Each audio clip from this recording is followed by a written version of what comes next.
السلام عليكم الغزالات ديالي، اهلا وسهلا، مرحبا بكم معايا في فيديو جديد على قناتكم لازا شانيل. كنتمنى يا ربي تكونوا بخير وعلى خير وصحتكم مزيانه ان شاء الله، حيت الصحه هي المهمه. اليوم جيت لكم عاوتاني بفيديو جديد وبوصفه جديده. هاد المره كتعلق بالمشكل ديال السؤال ولا الكحبه ولا الحساسيه، اللي بصراحه يعني مشكل اللي كتير منتشر وكبير كيمحن صراحه لا الوليدات الصغار ولا الكبار. بغيت نجي باش نقدم لكم واحد الوصفه طبيعيه، في نفس الوقت نقول لكم على تجربتي مع ولدي. وهاد الوصفه يعني الحمد لله نفعتني بزاف، وبغيت نشاركها معاكم باش حتى نتوما يا ربي تستافدوا. ان شاء الله يا ربي الله يحفظ لكم وليداتكم كاملين اللي عنده هكا هاد المشكل هذا يستافد من هاد الوصفه، لان هاد الوصفه راه ما كتليقش غير هاد المشكل ديال الحساسيه ولا الكحبه، فعندها بزاف ديال المنافع، لانها مكونه من الشريحه او التين المجفف. البنات اللي مذكور يعني التين راه مذكور في القرآن الكريم، وكاين حتى زيت الزيتون مع الوصفه اللي حتى هو مذكور في القرآن الكريم، يعني اللي جمعهم الله سبحانه وتعالى في آية واحدة. قال والتين والزيتون، يعني البنات راه فوائد ديالهم عظيمه بزاف. نتوما ان شاء الله غتشوفوا معايا الوصفه في اخر الفيديو، ولكن قبل بغيت نشارك معكم كيف ما قلت لكم تجربتي. كيف ما كتعرفوا يعني الحساسيه كتبدا بالكحبه هكاك. وقع لولدي مني لاحظت انه كيكحب بزاف، وسورتو مني هكا كيكون كيجري او كيدير شي مجهود، وعاوتاني في الليل عاوتاني كتجهد شويه الكحبه. فبقات كتكرر المساله من بعد فاش ديناه للطبيب. قال لي الطبيب اللي عنده حساسيه خاص ضروري يعني الفراش ديالو او الغرفه تكون مشمشه، تكون مهويه، الفراش يتشمش كل نهار. ايوا صافي هي هذيك عطاه ان تريتمون اللي مازال تياخذوه، يعني واحد التريتمون ديال شهرين، ومع الوقايه كما قلت لكم يعني التهويه والنظافه وهذا. حتى من بعد جات واحد السيده من العائله قالت لي راه جربي هاد الوصفه هادي، راها زوينه بزاف بزاف بزاف. راه كانت داتها لولدها ملي كان صغير، كان تا هو عنده هاد المشكل، يعني بداتو الحساسيه، والحمد لله تبعتها ليه وربي جاب الشفاء. وحتى انا صراحه مني بديت كنعطيها لولدي لاحظت انه يعني الحمد لله ما بقاش كما كان.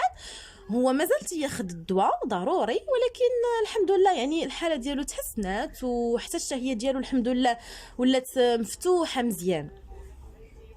هادشي اللي قلت لكم البنات، يعني دائما واخا يكون الدواء وداكشي، ولكن ما تستغناوش على هاد الوصفات الطبيعيه. راه كتعرفوا الشريحه، زيت العود، الثومه، هادشي راه كله راه معروف، يعني هادو راه وصفات ديال امهاتنا وجداتنا، هما باش كانوا كيداويو وهما باش كبرونا، يعني ما نستغناوش عليهم، بالعكس خاصهم ديما يكونوا عندنا في الدار. وحتى انا دابا اعتمدت هاد الوصفه باش تكون ديما عندي في الدار، وحتى الطعم ديالها كيجي زوين، كيجي حلو. يعني كتعرفوا الوليدات ما كيبغيوش ياكلوا بزاف زيت العود والثومه وديك الشيء، ولكن هاد الوصفه كيجي الطعم ديالها زوين. يعني انا دابا ولدي ولفتها ليه لدرجه ولا هو تيمشي راسو تيهز القرعه وتياخذ هكا معلقه صغيره منها. نحل لكم تشوفوا كيفاش دايره من الداخل، ها نتوما راها مطحونه. هذه نتوما غادي تشوفوا معايا كيف ما قلت لكم بالتفصيل الطريقه باش طبقوها ان شاء الله. يعني الطعم ديالها زوين، راه كتاكلوها حتى نتوما كيف قلت لكم، راه كتصلح بزاف ديال الحوايج. يعني الشريحه دابا راه موجوده، الثومه موجوده، زيت العود، يعني الواحد علاش بحال هادشي ما خصوش يخطاه من الدار كيف ما قلت لكم، يعني ما يخطاهش من الدار. والله يجيب الشفاء يا ربي لكل الناس وكاع وليدات المسلمين ان شاء الله يا ربي. ودابا نخليكم مع الطريقه ونعاود نرجع معاكم.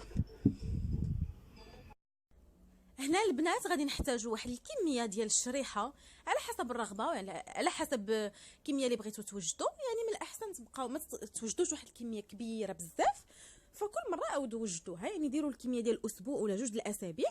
من بعد خديت كل شريحه، من بعد ما غسلت الشريحه بطبيعه الحال ونشفتها، غادي نحلها بالموس كل وحده، ونحاول ندير فيها الثومه، لان يعني عندي واحد الكميه ديال الثومه اللي حتى هي قسمتها وغادي نبقى ندير في وسط كل شريحه واحد طريف ديال الثومه ونستمر حتى نكملهم كاملين.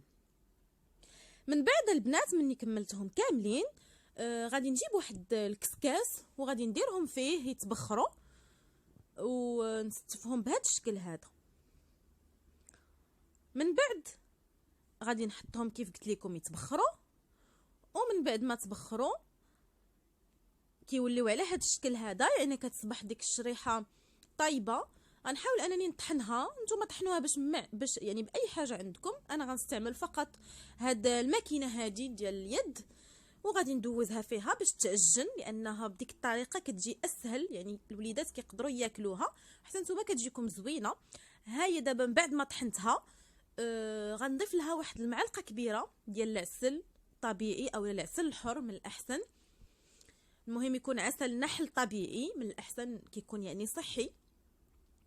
من بعد ما ضفت ديك المعلقه ديال العسل غادي نضيف دابا واحد المقدار ديال زيت الزيتون، كميه يعني تقريبا واحد ربع كاس، لان داك الزيت الزيتون حتى هو مفيد بزاف للسعال وكيحافظ لينا حتى على الشريحه باش ما تخسرش، يعني كي بحال تحفظها، وعنده طبيعه الحال منافع كثيره، لا هو لا الشريحه لا الثومه لا العسل الحر، يعني كلهم مجموعين في هذه الوصفه. من بعد درت واحد راس المعلقه ديال القرفه، حتى هي كتعطيها واحد النسمه زوينه، يعني كتجي لذيذه وفي نفس الوقت راها مفيده بزاف. هذا هو الشكل ديالها البنات، كديروها في شي قريعات وتحتفظوا بها اما في الثلاجه.